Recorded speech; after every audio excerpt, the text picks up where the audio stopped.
What is up, my ninjas? I am Strydent, and it's been a little while. I've been doing a lot of video replies, but I'm back with another toy-related video.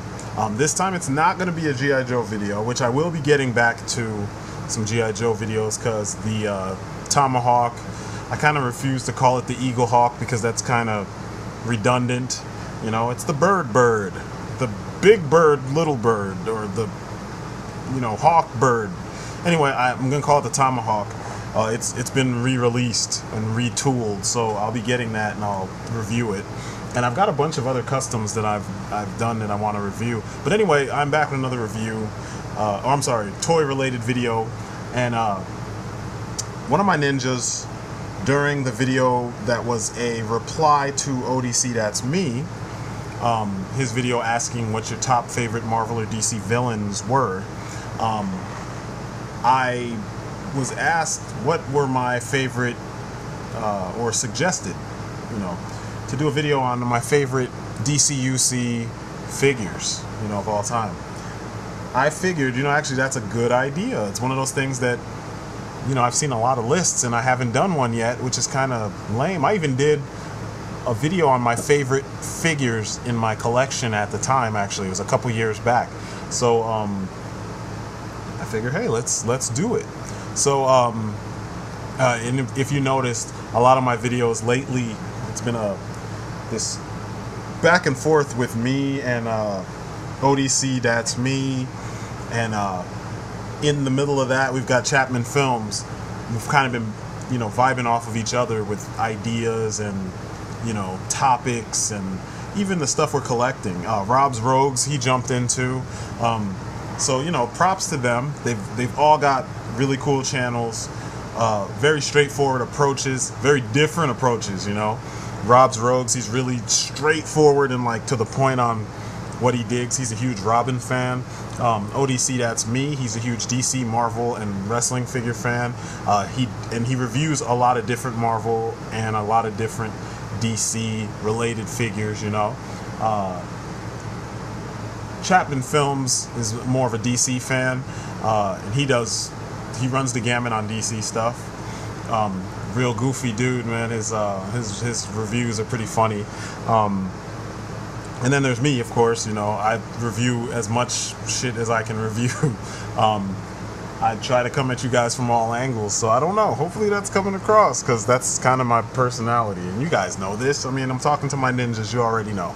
So anyway, I decided to do a top 10 DCUC list that does not include Batman or Superman, because if you notice, 95%, 95.9999 or 99.9999999% of all videos always have something to do with Batman or Superman when it comes to DCUC or DC related stuff. So we're going to nix them, and we're going to focus on the top 10, my top 10 DCUC figures, not including Batman or Superman.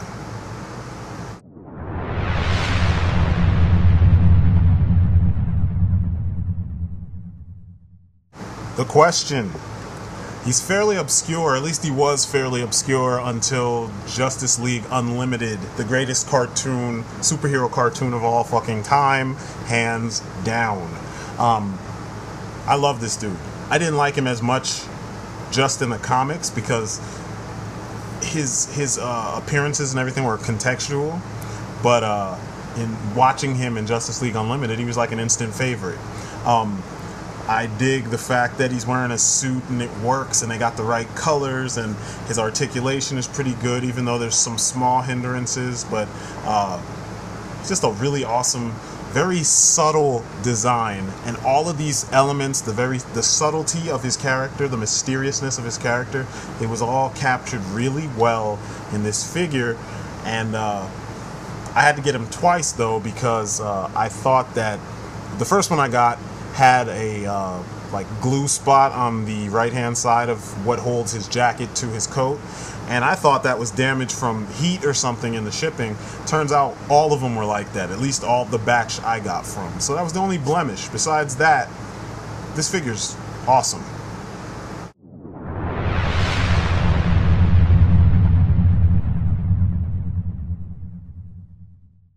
Kilowog. This guy was kind of a birthday surprise last year.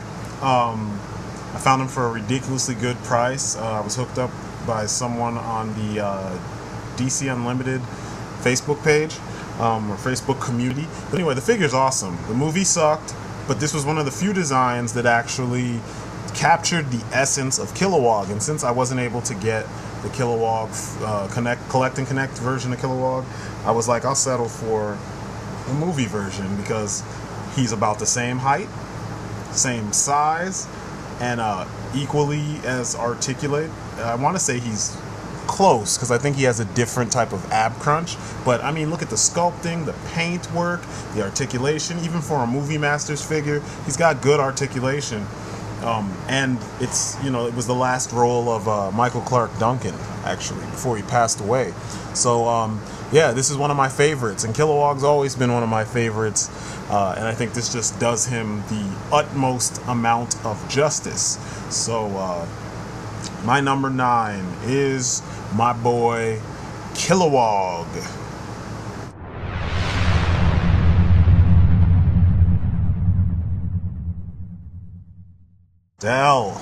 Stell is, and probably has always been, my favorite Green Lantern, period. He's not black, he's not white, he's not Asian, he's not Chinese, he's some techno-organic being from, you know, a galaxy far, far away.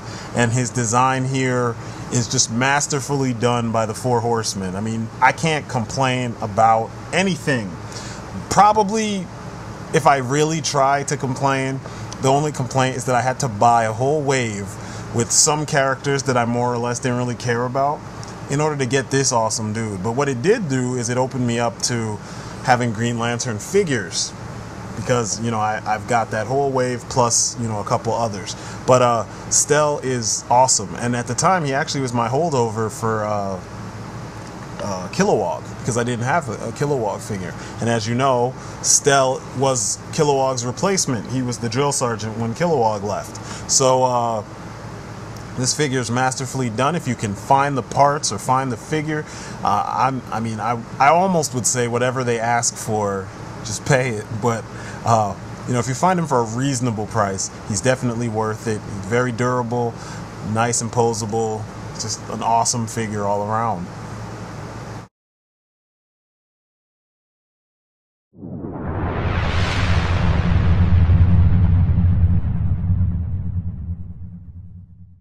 I know a couple of you will say, didn't you just have your your number 8 was Stell, and now your number 7 is Stripe? Well, hell yes it is, because Stripe, I didn't know shit about Stripe. I knew who Stripesy was because I have a ton of Infinity Ink, but I wasn't really, I guess somehow I didn't read those JSA episodes or issues that had Stripe in it, so I didn't really know much about him, except for what I saw in Justice League Unlimited. And, you know, in the first half of Justice League, Stripe just seemed like a bootleg Iron Man. Like, he just seemed really corny, you know? Then you see him in the second half, and they actually redesigned him, and he looked all badass, and he's so tall, and the suit had all these different pneumatics and things to it, and I'm like, shit, that would be an awesome guy to have, you know? And the whole dad-daughter dynamic between him and Stargirl caught my attention. Then I happened to come across an image of this Collect and Connect figure on, I want to say MTV Geek. And I almost shat myself. I'm like, you gotta be kidding me. I mean, despite the fact that the arms and the legs are, and the crotch, I guess, are straight up, well, it's not even the crotch so much, but the arms and legs, the, you know, shoulders to the biceps, and then the thighs and the rest of the legs are straight up Stell. What you got was a reuse that actually made sense. Technological parts cast in a different color that kind of throw you off from immediately connecting this as a, you know, a reuse of parts. You know what I mean? It does everything it can to separate itself from Stell based on just the color palette alone. And then you get this huge guy who feels like a character could be inside of this thing. He makes me think of Big Guy from Big Guy and Rusty. And that's what I imagine, you know, when putting him in dioramas and stuff like that.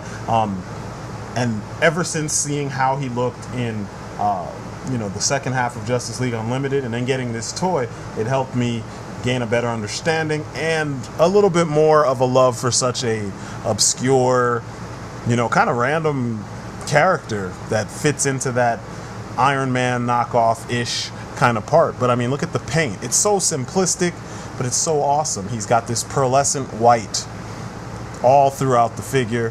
There's this very light, very subtle wash going on all over to accentuate all the mechanical parts, and then you got your reds and your blues.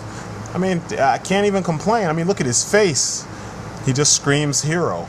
And I don't know, I love it. I love it. This is another wave that I ended up buying some figures that I really wasn't planning on buying, just so I could make this figure.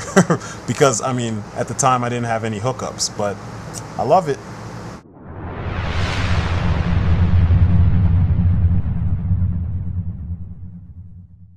For number 6, it's a little complicated. So this is the Young Justice Robin figure, whom, in my review, you guys know, I at first hated this figure. Then my wife picked him up for me when he was on clearance, when they first went on clearance.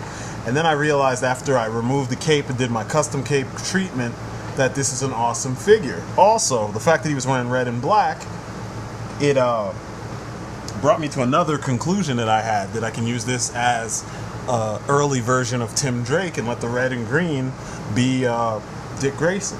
Because if you think about the animated series, when Tim Drake showed up, he had red and black on, whereas Dick Grayson wore the green and red. The traditional, technically it was Tim Drake's second, or his first costume.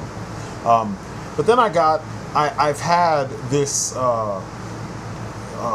modern Robin with the longer cape, the modern Tim Drake Robin. I've had him for a while. And once I did this custom cape on him, it just set the figure off in a way that I wasn't really expecting. And I've noticed how popular this figure is. He's really hard to find. And then I saw that, like, kind of a lot of people like it, but I thought it was really lame, the repaint of this figure to look like the original Tim Drake Robin suit. And it just, to me, doesn't work as well. The belt is wrong. Just a lot of things are wrong. So anyway, after some thought, I decided Tim Drake is going to be my number 6 because he's a character who is extremely underrated. The figure is just marvelous. It's like probably the perfect Robin figure. His articulation is phenomenal. The sculpting is phenomenal. It's simple. They didn't really have to do that much. You just got a couple buckles, fancy belt, and the spines on his gloves, and that's it. But you know, the cape before my treatment had yellow lining. The inside of it was yellow and the outside was black. Personally, I don't see the reason for that bright yellow inside other than a throwback to the original Robin having a yellow cape. Actually, all the original Robins having yellow on the cape. So for me, I just let it be lining for his cowl or his neck piece, and then have the cape be 100% black. I had the cape cut with the scallops so that it looks more like Batman, just like the suit entails, because this is the time where they finally got Robin to feel like a miniature Batman. And in a top 10 where it sans Batman and Robin, or I'm sorry, sans Batman and Superman, I figure, hey, the next best thing is Robin. And I do tend to play around with this figure a lot. He's just so easy to pose, so easy to, you know, just pick up and play with. There's you know, nothing better when you collect action figures than a figure that's really easy for you to maneuver and play with, you know, without getting caught up in all the gimmicks and, you know, bad sculpting and sharp edges that cut you when you try to pose them and all that kind of stuff that you tend to get with a lot of other figures, you know. So this easily is my favorite Robin, this second only to the Young Justice version, and that's my number 6.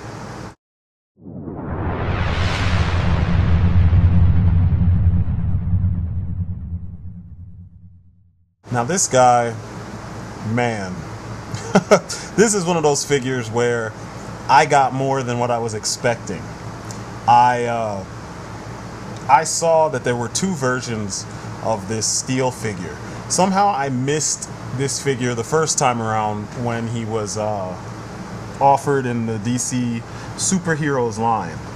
But then I saw him on Amazon about, I want to say this was like 2, maybe 3 years ago. I saw him on Amazon for like $14.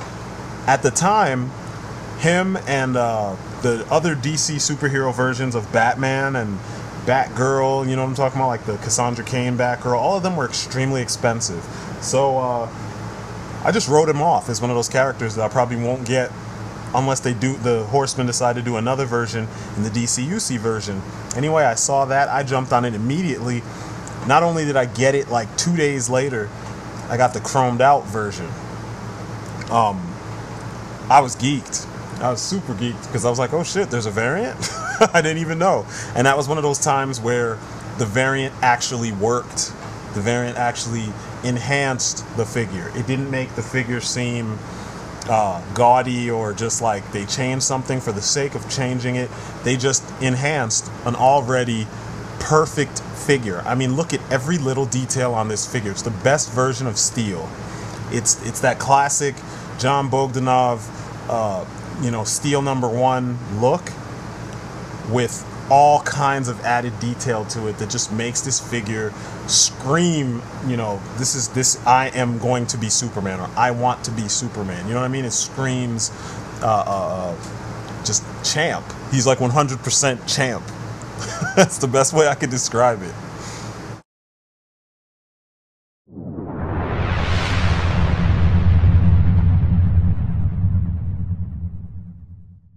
Young Justice Aqualad. Now, Aqualad's a beast. Before Young Justice, I actually hadn't seen anything.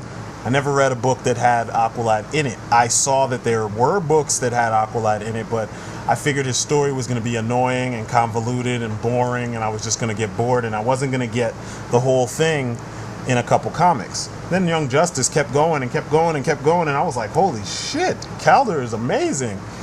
And I had to pick up the figure. This figure is really well done. I mean, just about everything that you needed for this figure to be successful, it's here. Well, really well done paint. A good choice of colors, especially on the tats. The water bearers. Although the only gripe I have with the water bearers is that the handles, the swords that you put in his hands are completely see-through, whereas the handles that go into the backpack are actually black, just like in the show.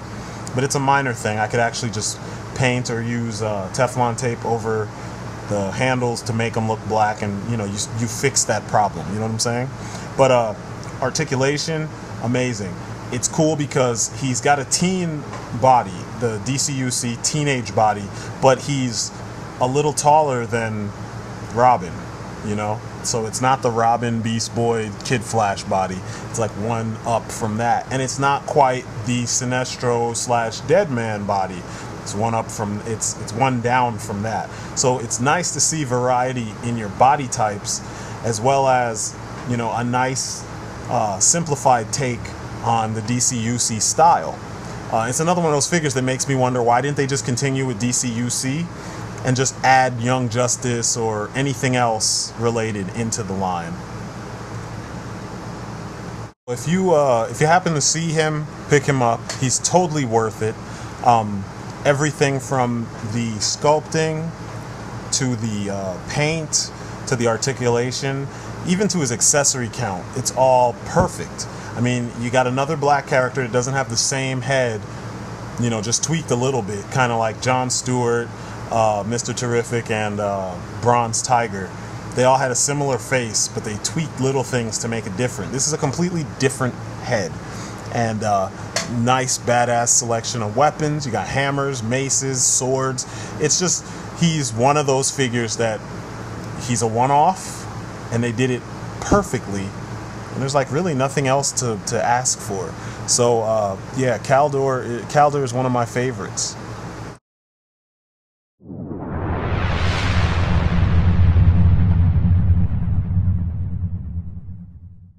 Now these guys, man, it's kind of hard to have a favorites list and not have the Hawks on this list.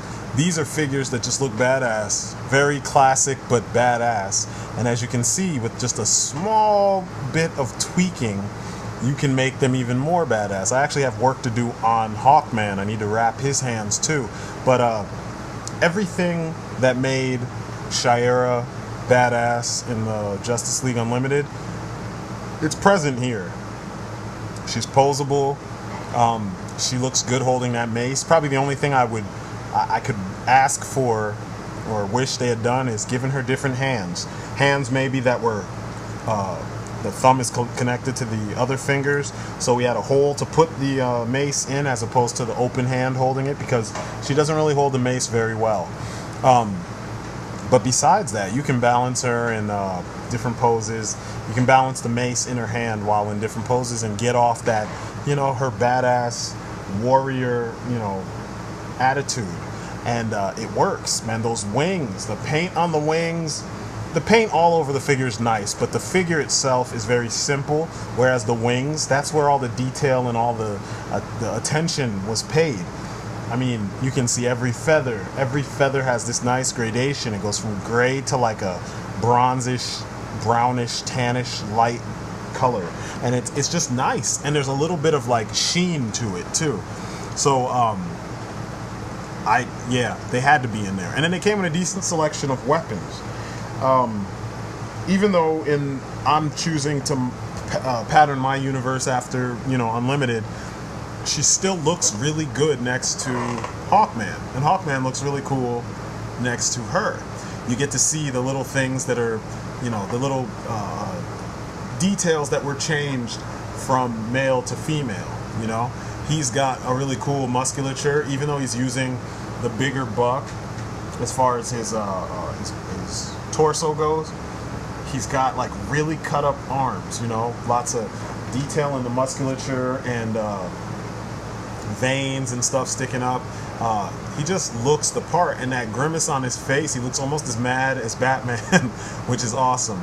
I went one step further and I had the Public Enemy's DC Direct Hawkman, the McGinnis style one, but I only had him because I didn't have a Hawkman. I replaced him with this Hawkman, but I used that Hawkman's mace for this one.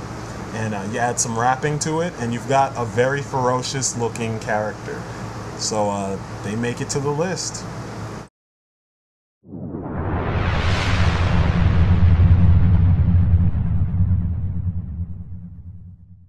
Now here's just a textbook example of how good the Horsemen are when working with a figure where you have to do minimal things but still get that essence.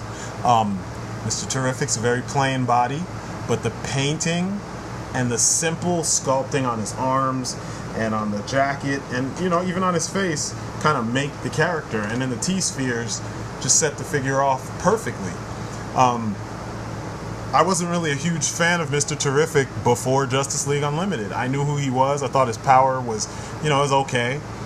But for me, he was just boring. You know what I mean? Really boring. Then Justice League Unlimited, there were little things because he wasn't featured very much, but he was in a lot of conversations with other characters. And just based on those conversations or seeing him rally the other heroes and get them to do stuff, and you see his tactical mind at work, especially in the episode with I think it was called The Great Brain Robbery. He totally just gave you a little bit more context, like a voice to hear when you look at the character. I think Michael Beach was his voice, and it works for me. It works for me 100%. The design, I've always liked this version of Mr. Terrific. I never really dug the old school, Golden Age counterpart, but he is a very cool character, and this figure does him justice. I dig the mask especially, which I didn't like before, and seeing it in 3 dimensions, the Horsemen they have a gift for making very simplistic designs just pop and just command your attention, and this is one of those figures that does that in spades. And now for the recap. Number 10 was The Question. Number 9 was Kilowog. Number 8 was Stell. Number 7 was Stripe. Number 6 was Modern Robin, aka Tim Drake. Number 5 was Steel from DC Superheroes. Number 4 was Aqualad / Calder from Young Justice. Number 3 were the Hawks. And number 2 is Mr. Terrific. And my number 1, my favorite of all time, my number 1 DCUC figure. It simply is none other than DCUC or All-Star Green Arrow. I love this guy, man. The design is really cool. I've always loved the character's attitude. I love the fact that he represents something from a time way long past, and that that's the design aesthetic for this character. And a lot of recent reimaginings and character designs have missed this.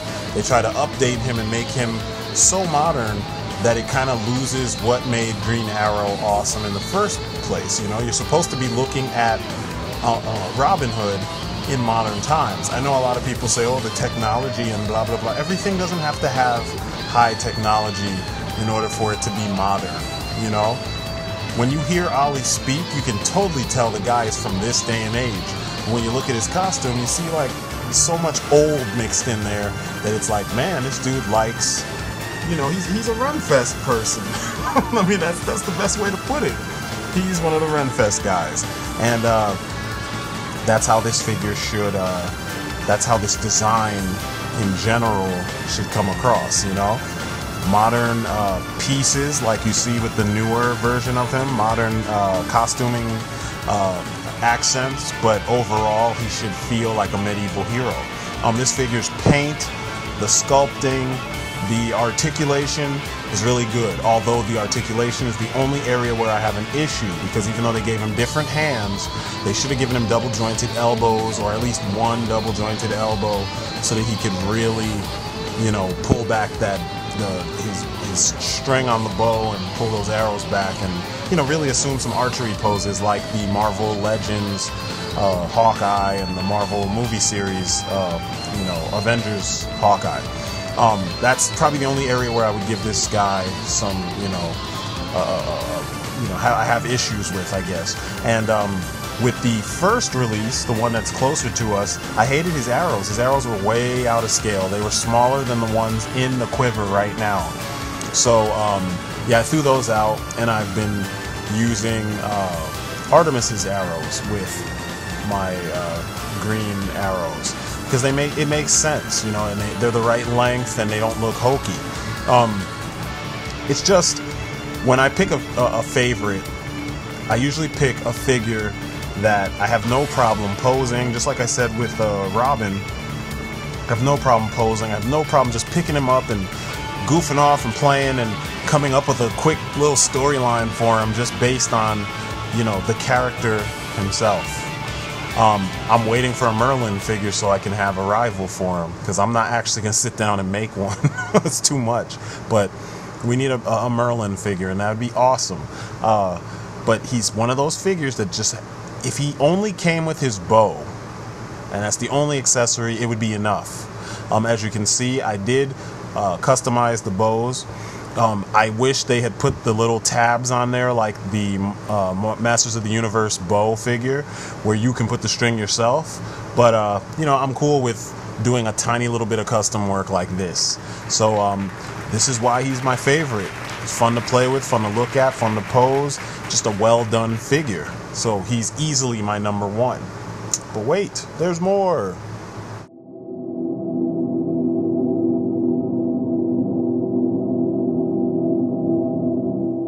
So if you're like me, I know you collect DCUC figures as well as DC Direct figures.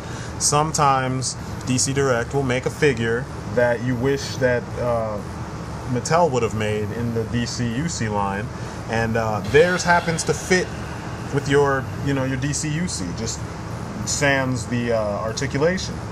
This is an example of one of those characters. DC Direct started doing these lines where they were imitating different artists' styles. Right now it seems like the only ones they're really focusing on are Jim Lee. I love Jim Lee's art, so it doesn't bother me, but there are a couple other people who did really good versions of various characters, and I think they deserve some props too. But Wonder Woman somehow managed to just take the cake for me as far as the perfect style to give us this character in. You know, the DCUC version of Wonder Woman was really frail, but this one, she looks like an Amazon, but she still looks feminine. She doesn't look like a man. She can stand next to your dudes and command authority and look like she can whoop all kinds of ass without even batting an eyelash, without breaking a nail. She doesn't look the least bit weak. And that's what I wish we could get in a DCUC figure of Wonder Woman, with the articulation and this, you know, this body type.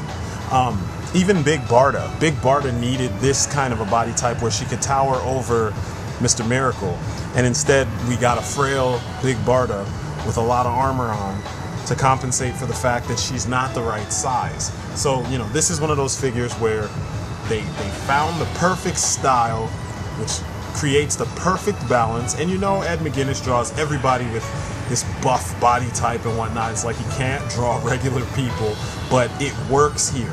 And I have this whole, the whole first wave of these Justice League characters, except for Superman and Batman, because I hated the body types on them.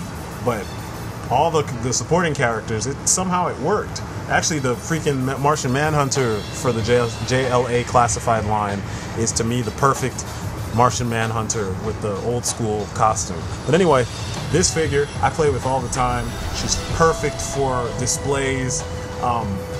She just, it's the best Wonder Woman figure, in my opinion, that they've made in a long time, and I love it. Well, there you have it. That is my top 10 list. I hope you guys enjoyed a little peer into what I consider to be the best of the best as far as action figures go in this DC related lines. I don't know, I think it was a good idea, so props to all my ninjas who were asking for this. And feel free to share yours. You know I talk a little bit, but you guys did tell me that you enjoy the longer videos, so I try to, you know, do my best to please as far as that goes. Because shit, if you want to talk about this stuff, shit, I got the wind. I'll talk about this stuff. And besides, that's what we're all here for. You know what I'm saying? So that's my story. I'm sticking to it. Once again, I hope you enjoyed. Shout out to all my ninjas making videos and watching videos and supporting videos. You know, I'm not doing this for money, at least not yet. I was thinking about switching over, but, you know, there's stipulations. So, you know, I want to just be able to give you my opinion free from any bullshit and just, you know, geek out as if we were doing this face to face. So I'm glad that you guys have stuck with me this long. I'm glad you're enjoying it. And let's keep this thing going, all right? So I guess that's it for me. You've been great. Peace outside.